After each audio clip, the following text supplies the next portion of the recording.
নন্দোৎসৱ উপলক্ষে বোকা ভাওনা প্ৰদৰ্শন।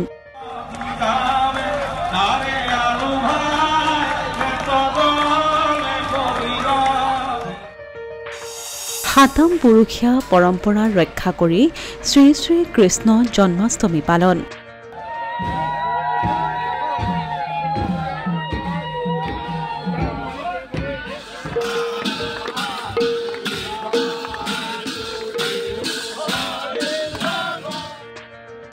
সম্প্ৰীতি আৰু একতাৰ নিদৰ্শন দেখুৱালে এখন গাঁৱৰ গাঁওবাসীয়ে।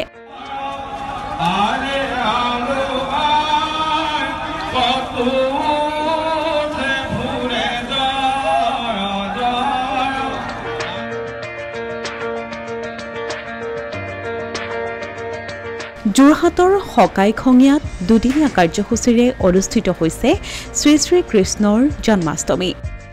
গাঁওবাসীয়ে উলহ মালহেৰে জগন্নাথৰ উপজা দিন উদযাপন কৰাৰ পাছত মঙলবাৰে দ্বিতীয় দিনৰ কাৰ্যসূচীত উদযাপন কৰে নন্দোৎসৱ, য'ত গোকুলৰ ৰজা নন্দৰ ঘৰত শিশু কৃষ্ণৰ নামাকৰণৰ পৰা গোকুলবাসীৰ আনন্দ উল্লাস সকলো প্ৰদৰ্শন কৰে গাঁৱৰ শিশু কিশোৰ আৰু যুৱক যুৱতীসকলে।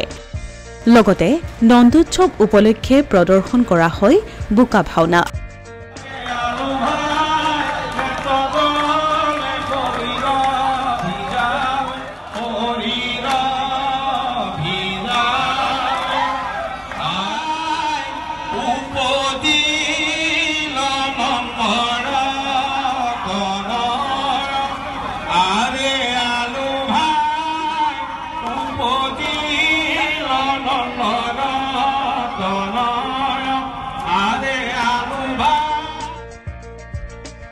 শতবৰ্ষ অতিক্ৰম কৰা এই বোকা ভাওনাৰ এইবাৰ গাঁওবাসীয়ে উদযাপন কৰিছে শতবৰ্ষ উদ্বোধনী অনুষ্ঠানৰ। জন্মাষ্টমীৰ পুৱা ভাগৱত ভ্ৰমণ শোভাযাত্ৰাৰ পৰা নিশালৈ গাঁৱৰ যুৱক যুৱতীৰ দ্বাৰা শ্ৰীকৃষ্ণৰ ৰাসলীলাৰ আধাৰত ভাওনা প্ৰদৰ্শন আৰু নন্দোৎসৱ উপলক্ষে বোকা ভাওনা প্ৰদৰ্শন কৰা হয়। আমাৰ একেবাৰে বাপুতি সাহোন এটা অনুষ্ঠান, কাৰণ আমাৰ ককাহঁতৰ দিনৰ পৰা এই অনুষ্ঠানভাগি পাতি আহিছোঁ। সকাইখঙীয়া একেবাৰে ভিতৰুৱা গাঁও, কৃষিজীৱী গাঁও, শিক্ষাবিদ গাঁও, কিন্তু এই অনুষ্ঠানভাগৰ জৰিয়তে আমাৰ গাঁওখনৰ শান্তি সম্প্ৰীতিবোধ অটুট থাকে বুলি আমাৰ বিশ্বাস, আমাৰ ককাহঁতৰ বিশ্বাস আছিলে।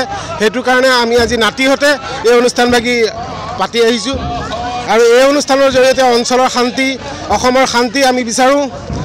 সেয়া শুভকামনা আৰু আমাৰ উদযাপন কমিটিৰ তৰফৰ পৰা গোটেই নন্দোৎসৱৰ অসমবাসীলৈ শুভেচ্ছা জ্ঞাপন কৰিছোঁ। এয়া গাঁওবাসীৰ সাতম পুৰুষীয়া পৰম্পৰা, য'ত নিহিত হৈ থাকে কৃষ্ণ ভক্তি, গাঁওবাসীৰ সম্প্ৰীতি আৰু একতাৰ নিদৰ্শন। অসমীয়া প্ৰতিদিন ডিজিটেল সংবাদ, যোৰহাট।